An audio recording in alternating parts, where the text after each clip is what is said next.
by those people. When did you start developing that first philosophy that you were known for, the golden circle, the concept of the golden circle? When did that realization start to happen? So I quit the ad business and started my own marketing firm. Already? In 2002. And throughout my entire career, I was always fascinated why some advertising or some marketing worked and some didn't. And because having been on the inside, I knew that I could have a brilliant team and we could come up with amazing creative ideas and it would fail, or I could have the same team on a different thing who would come up with equally good ideas and it would succeed.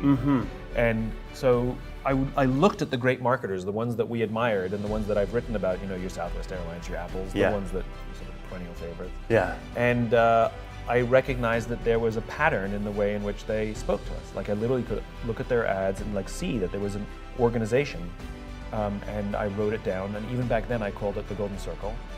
And when I had my own business, I would use, it was just basically in PowerPoints to explain why some marketing worked and some marketing didn't. It wasn't. When you were first talking to a client? It wasn't a big idea yet. It was simply an organizing principle, how to organize information for marketing.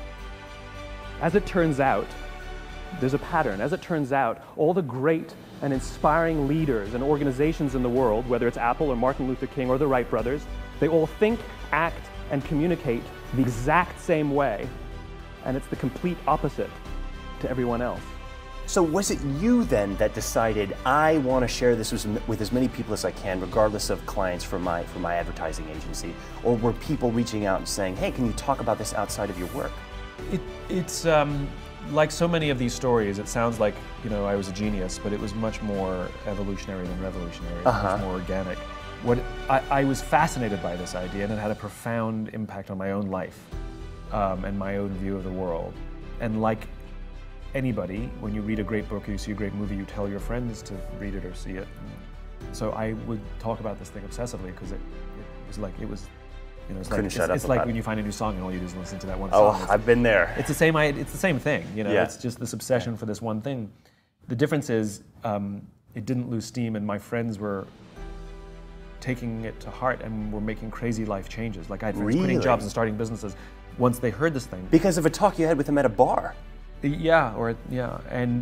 I figured out how to help people find their why, and and my friends would invite me to their homes to share it with their friends. So it all started with me standing in somebody's living room in New York City, like, you know, with one of those prepared platters that you get at the supermarket with the celery and the carrots, and, you know, like one of those in the middle of the room.